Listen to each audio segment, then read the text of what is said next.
Morning. It's early, it's overcast, it's cool, and there's a light, misty drizzle in the air. It's very nice. And today we're going to talk about something that is not political or anything. It's just my musings about the decline or weakness of man. And I just had some things on my mind I want to talk about.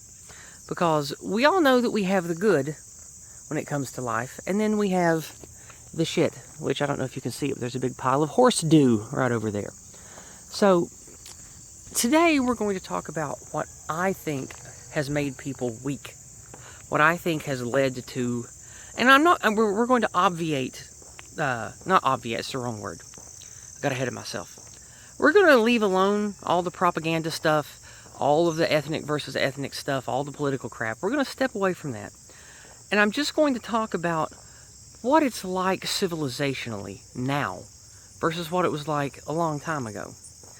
And I think this has led to a change in mind and mood because of a change in survival and a change in what is necessary for obtaining resources.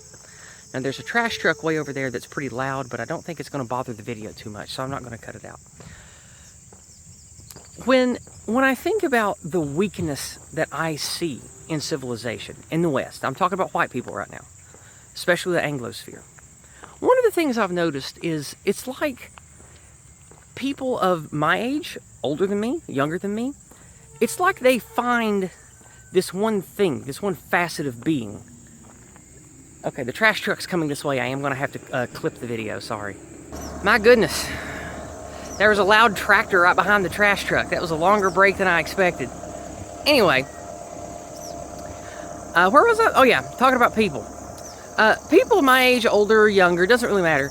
I've noticed the thing that so many people in this civilization we're in, they find a thing, sports or a time in their life, like the glory days of high school or college or whatever. They'll find a particular niche for them, fishing, golf, or whatever, and they want to like freeze time and freeze that experience and what their hobby interest is, and sort of mummify themselves in that hobby, in that frame, in that time. And I think that goes to show you that we aren't part of a cycle. We're not part of a big thing, a big churning civilizational wave or any type of like healthy community attachment. Because when I read about anthropology, I read about how people have formed villages and towns and things of the past. When I read about how humans that aren't even white people, but going all the way back hundreds of thousands of years ago, it seems like human beings, especially white people, have organized themselves around communities and families that understand there is a birth, a growth, a death, a cycle of things, a cycle of life, a natural order.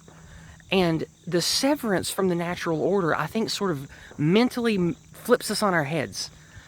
Because technologies of the modern world, like the last couple hundred years, have basically obviated or completely neutralized almost all barriers to survival. And on top of that, almost all barriers to discomfort even. Like, what do people go to the doctor for most? What do people spend money on the most as they get older? Just making themselves comfortable, fighting off the general pains of being old. There's no other battle left to fight. We've basically conquered nature with technology. And so you have generations of people that grow up never having to see the life and death cycle. They don't have to confront death. They never have to think about where food comes from or how plants are grown or any connection they might have to the natural world. I would say it's the majority of people now grow up that way. And so they just have this natural aversion to conflict, pain, struggle, loss, death, killing. They just have this natural aversion to it. And I would say an unnatural aversion to it. Because, and again, I don't want you to take this as an ugly statement. I don't mean this in like a let's go shoot the government way. That's not what I mean when I say this. But life, living, existing is a constant battle. You always have to fight other organisms for your resources, for your food, for the space that you need to grow things that you want or to build things that you want. And then once you build stuff or create things, there's going to be organisms, whether they're worms in the ground, bugs in the sky, or other violent large creatures like yourself that are going to want to come kill you and eat you. You have to fight that. You have to protect yourself and your loved ones from that.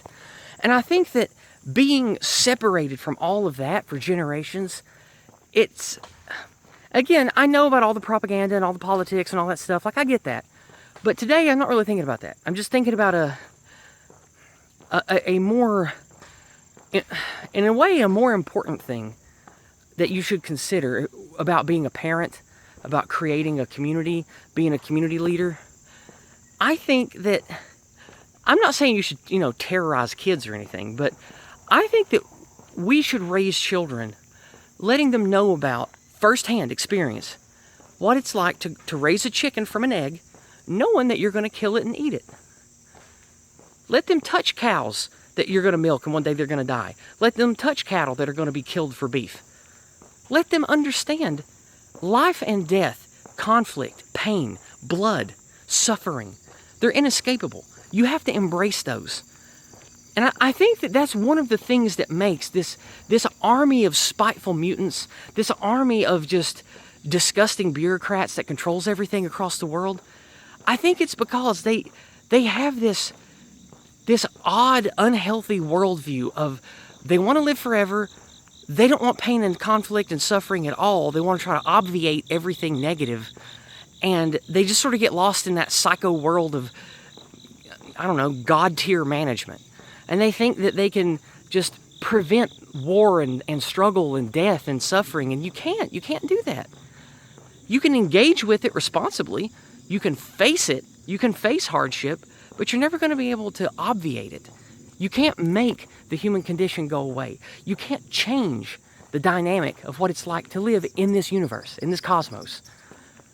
Life is going to be suffering and hardship and pain. You crest and you trough. You're young, then you're old. You never existed, then you stop existing. It's a cycle of existence. And I think that needs to be at the forefront of any religious group or community group or anything that we build. We have to acknowledge that. Because I feel like that's something that left-wing, right-wing, young, old, wealthy, poor, I feel like in the modern era, we've kind of just stopped addressing any of that. And we've just sort of forgotten what life is. And we see that not just in people that are stupid, but in a lot of people that we know. Content creators we know. Politicians we like. People that are fun movie or TV personalities.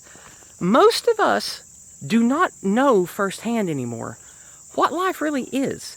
It's an unrelenting struggle for survival. It's man's will versus natural entropy of the cosmos and the hostile creatures in it. That's what life is. We're all going to be dead. You, me, everybody listening to this, I don't care if you're listening to this 1,000 years from now, you're going to die too.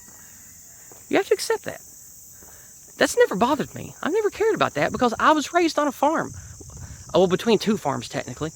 And my family taught me about what I consider now to be a precious, almost lost thing, which is teaching me about being connected to nature, hunting, fishing, farming, how to, hang up and bleed a deer and field dress a deer, how to hunt and kill animals, how to protect your farmstead and your home from dangers of the wild, floods and snakes and pumas and shit. We say cougar around here, but it's like, I feel like most people now don't have any concept at all about that kind of thing. And I feel like that's real sad because it just sort of leads people to being afraid and disconnected from what I consider to be the most important thing in a life is understanding your place in it, making peace with the things that you can't do anything about, and facing the challenges you have to face for the survival of you and your kin. And I just feel like that the way we live, the way we've been raised, the kind of things that are in books and TV and stuff, even if you discount all the propaganda, I think that we need a more realistic return to education and community focus on the things I talked about today. So I'm not going to blather anymore. I've probably talked 10 or 12 minutes now. But I wanted to get that off my chest, because talking to one of my cousins the other day, it really made me notice how his kids are so sheltered from everything. And they aren't like what we were like when we were that age. Because I'm like 40, almost exactly 40 years older than his kid. And I don't know, he's a good guy. He's not dumb. He's not some left-hard, or he's certainly not anti-white. But I don't know, he's just normal. He's just a normal parent around here. Yeah, so he plans on teaching his kids to shoot and stuff, but it's like they've always got medicine. They've always got a cold drink in their hand. They've always got snacks. And it's just, I don't know, just seeing how pampered, and not even like on purpose, because my cousin ain't wealthy. He's not rich or nothing. He's just a good guy. Him and his wife are pretty chill, down-to-earth people. And I was looking at their youngest. I think he's 3 or 4. And he's just so soft. He's so weak. He doesn't do anything. He just plays on a phone. He plays on video games. They take him out and stuff, and he walks in the grass and things, but I don't know. It's just something about it doesn't sit right with me. I see technology and stuff as just plaguing us. Now, I'm not saying that we have to eschew it and just live like cavemen. I think that's dumb. But we need to refocus, I think, how we teach children to be, what we instill in others about what life actually is, and creating a healthier, more in tune with reality mindset of how to approach life, how to attack life. Because, like I said, life is unrelenting war. We have to fight, or we're not going to live. All right, I tried to wrap it up before, but I don't know. I'm going to wrap it up now. I'm going to stop talking.